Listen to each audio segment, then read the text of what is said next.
Assalamualaikum everyone. Welcome back to my YouTube channel. I hope you all are doing well. Today's lecture is about radius of orbits, जिसमें हम calculate करेंगे atoms के orbits का radius. ये हमने atom का structure draw किया है, जिसमें हमारे पास सेंटर में है न्यूक्लियस जो कि पॉजिटिवली चार्ज है। इसको हम डिनोट कर रहे हैं ZE से। और न्यूक्लियस के गिर्द हमारे पास है ऑर्बिट। ऑर्बिट में इलेक्ट्रॉन जो है वो रिवॉल्व कर रहा है, और इस इलेक्ट्रॉन की ये जो v है वो क्या कहलाएगी? Tangential velocity of revolving electron. अब यहाँ पे दो फोर्सेस हैं। रेडियस ऑफ ऑर्बिट्स में हम दो फोर्सेस को डिस्कस करेंगे। एक होगी हमारे पास फोर्सेस ऑफ अट्रैक्शन। यहाँ पे कौन सी फोर्स है? इलेक्ट्रॉन और न्यूक्लियस के दरमियान फोर्स ऑफ अट्रैक्शन।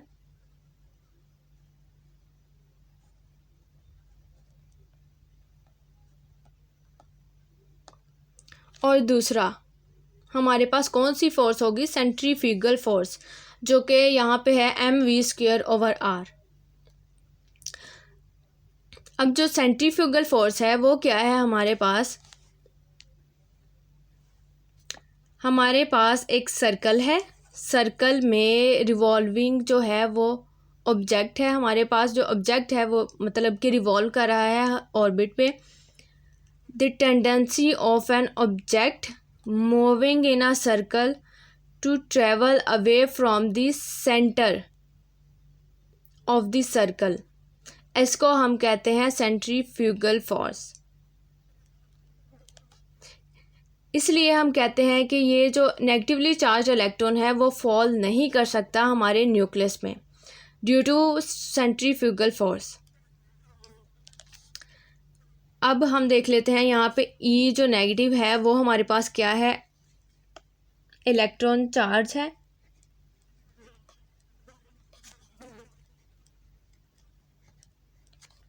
और जो ZE है वो है हमारे पास न्यूक्लियस चार्ज।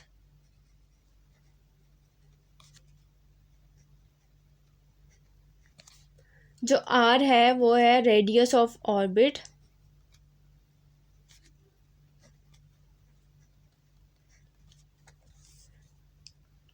यहाँ पे ये वाला R रेडियस ऑफ ऑर्बिट, और ये मैस क्या कहलाएगा?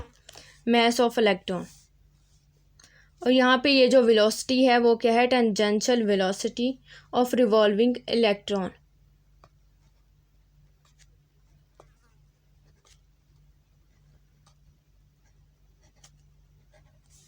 Of revolving electron.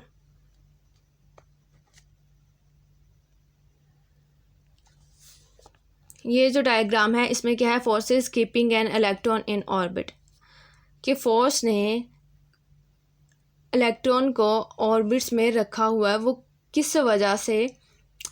ये दो फोर्सेस की वजह से। एक हमारे पास है फोर्सेस ऑफ अट्रैक्शन, दूसरा है हमारे पास सेंट्रीफ्यूगल फोर्स। इसकी वजह से इलेक्ट्रॉन जो है वो न्यूक्लियस के गिर्द रिवॉल्व करता है और फॉल नहीं करता हमारे न्यूक्लियस में। सबसे पहले फोर्स हम डिस्कस करेंगे, वो जो लॉ होगा वो होगा कूलम्ब्स लॉ।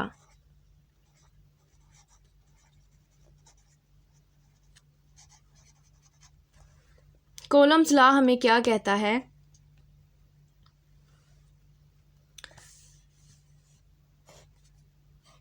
कूलम्ब्स लॉ जो है वो कैलकुलेट करता है amount of force between two electrically charged particles. अब यहाँ पे हमारे पास एटम में दो इलेक्ट्रिकली चार्ज पार्टिकल्स कौन कौन से हैं? एक है इलेक्ट्रॉन और दूसरा है nucleus.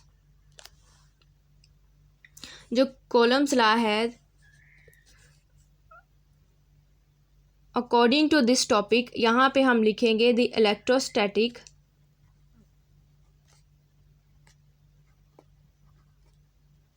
force of attraction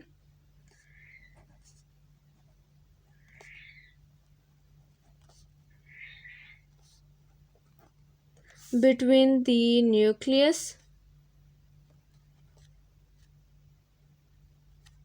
and an electron.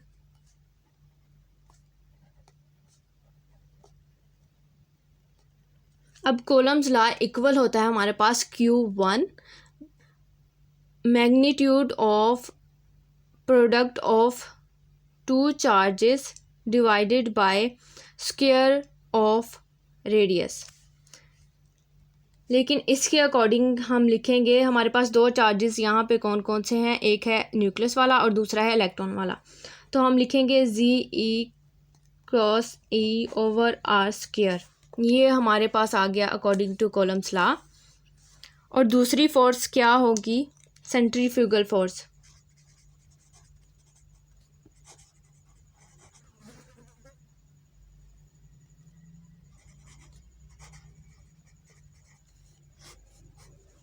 अब सेंट्रीफ्यूगल फोर्स क्या है, the tendency of an object moving in a circle to travel away from the centre of the circle.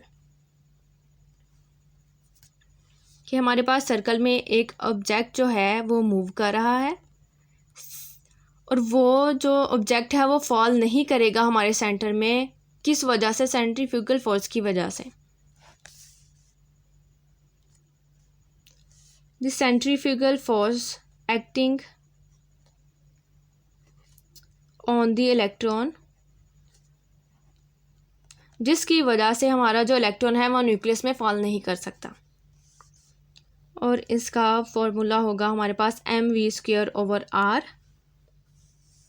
ये दोनों फोर्सेस हैं हमारे पास, जिसकी वजह से जो इलेक्ट्रॉन है वो रिवॉल्व करता है ऑर्बिट में around the nucleus.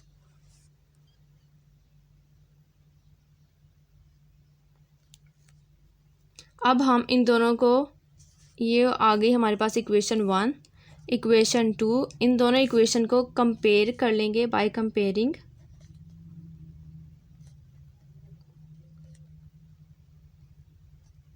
Bye comparing equation 1 and equation 2, तो हमारे पास आ जाएगा ZE square over R square. ये इक्वेशन 1, कंपेयर किया इक्वल का sign, mv square over R।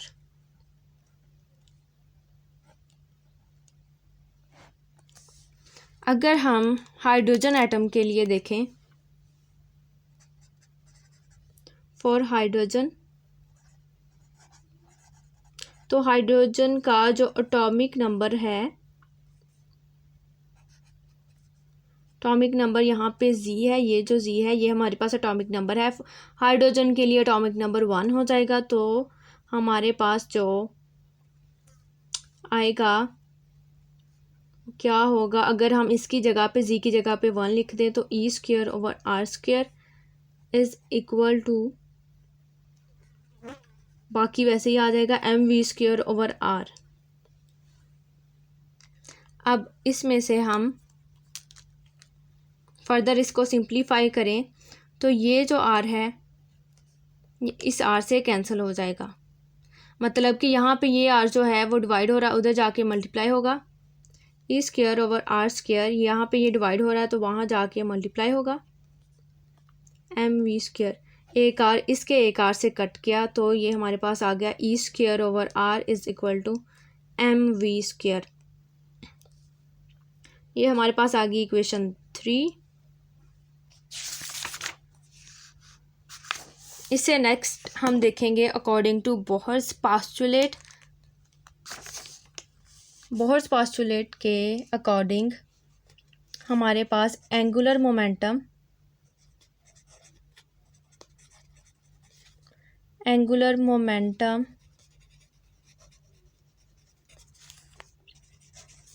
Of the revolving electron,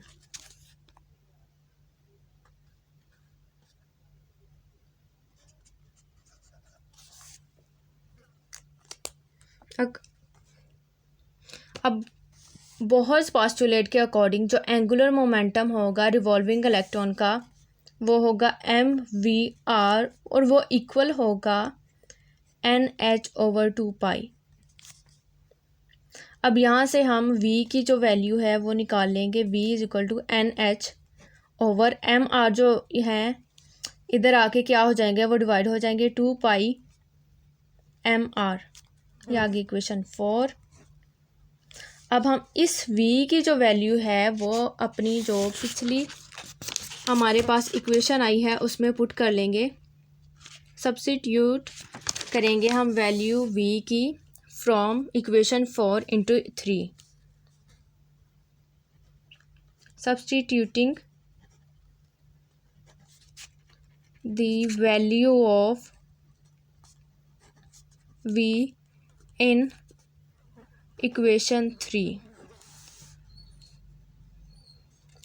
तो इक्वेशन 3 थी हमारे पास E square over R is equal to M V square.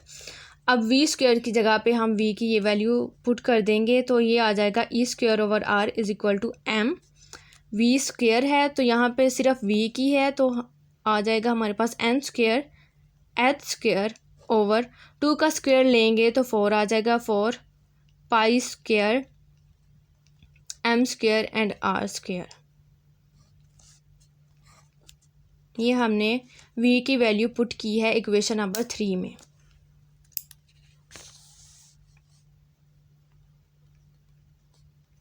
तो यहाँ पे हमारे पास ये जो m है इसके एक m से कैंसिल हो जाएगा, ये जो r है यहाँ पे डिवाइड हो रहा है उधर जाके मल्टीप्लाई हो जाएगा, N square H square over 4 pi square m एक बच गया क्योंकि इसका एक जो है वो इसके m से कैंसिल हो गया। अब आर स्क्वेयर ये जो r था उधर जाके मल्टीप्लाई हो जाएगा।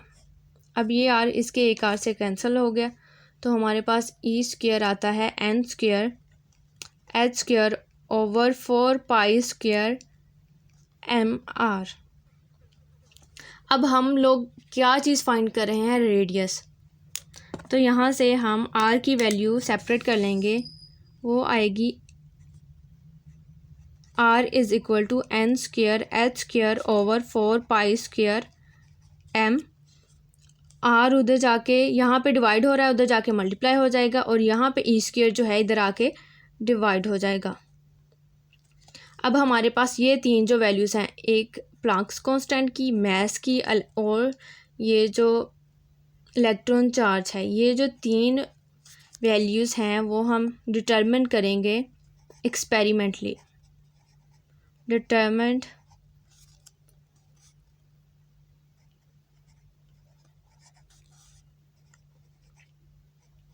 एक्सपेरिमेंटली।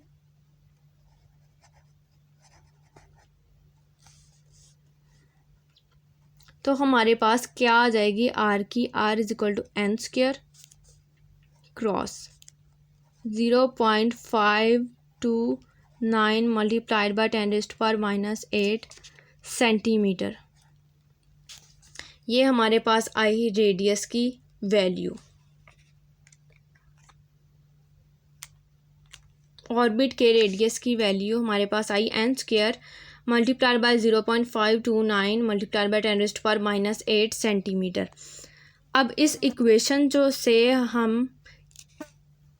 अब ये इक्वेशन हमें क्या बता रही है कि ये जो रेडियस है ऑर्बिट का वो डायरेक्टली प्रोपोर्शनल है इस ऑर्बिट नंबर के स्क्वायर के। The radius of the orbit is directly proportional to the square of the orbit number। Orbit number हमारे पास यहाँ पे क्या है, n स्क्वायर है। और ऑर्बिट नंबर को हम क्या कहते हैं, प्रिंसिपल क्वांटम नंबर। एग्जाम्पल हम ऐसे लेंगे, जब हमारे पास n इज इक्वल टू 1 होगा तो यहाँ पे 1 पुट करेंगे तो r इज इक्वल टू यही वैल्यू आ जाएगी। फिर हम जब हमारे पास ऑर्बिट नंबर 2 होगा, 3 होगा, 4 होगा, इसी तरह हम इस इक्वेशन में n की वैल्यूज़ पुट करते जाएंगे, हमारे पास जो है वो रेडियस आता जाएगा ऑर्बिट्स का।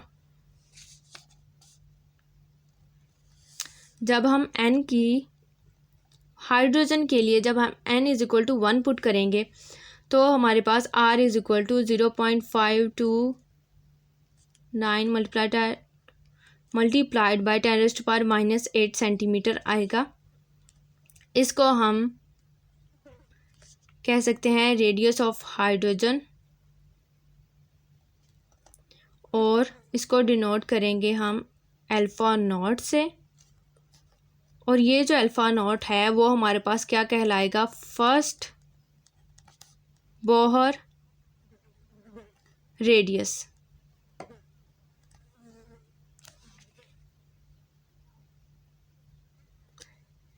ये था आज का हमारा लेक्चर।